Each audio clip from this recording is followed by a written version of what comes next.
right now you're hearing the dry sound coming straight out of the JU-06A. From there it's going into my messy pedal board, and the first step on the pedal board is the color box.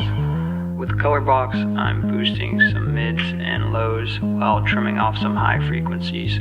This also adds the saturation of an old mixing console. From the color box, I'm going into the tri-parallel mixer. The tri-parallel mixer has 3 separate sends and returns and an EQ that can be applied to the send. This means it splits my original signal into 3 different signals, and then I can add effects to each of those signals and blend them all back together with the dry sound.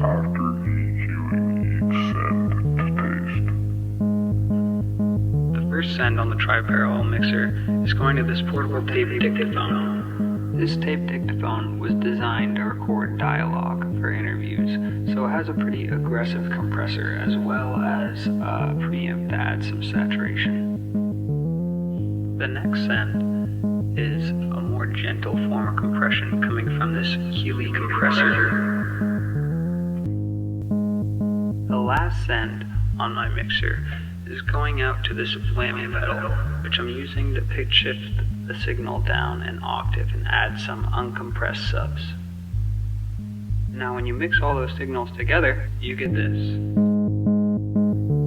From the tri-parallel mixer, I'm going to the Strymon Deco, and I'm just using it for some subtle saturation as well as some subtle tape warble.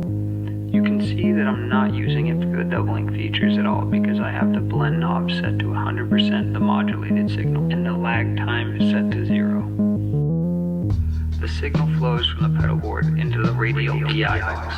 The DI box sends one signal to the amp and a second signal to one input on my Portastudio 424 Mark III.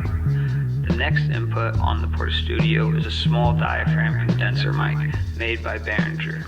I have this mic placed about a foot away from my Fender Princeton Chorus amp, and another mic, a ribbon mic, placed about 6 feet away that is also going to an input on my Portastudio. For the sake of speed, I found a drum loop on Splice and I sent that to the last input of my Portastudio from my computer. Before I record each of these tracks, I try to gain stage them so that each track is peaking around the 6 mark on the UV meter at its loudest point. After all the tracks are recorded onto the Portastudio, I'm going to send them out through the tape out ports on the back.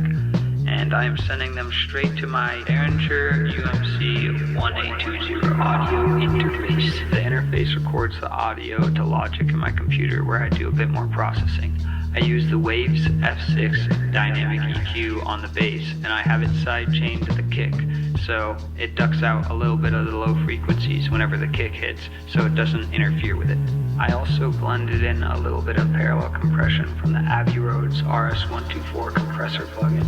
After that, I had both the bass and drums sent to a bus which had a Waves Child plugin on it, and I blended that into the mix. Finally, I took that and I ran it through the Portastudio one more time. It was on type 1 tape because that's all I had around, and I also recorded it on low speed just to conserve tape, so it's not as hi-fi as it could have been, but I guess I was kind of going for a lo-fi sound anyway, so it worked out. Who knows, could have sounded better with type 2, but I'm too lazy to go back and redo it.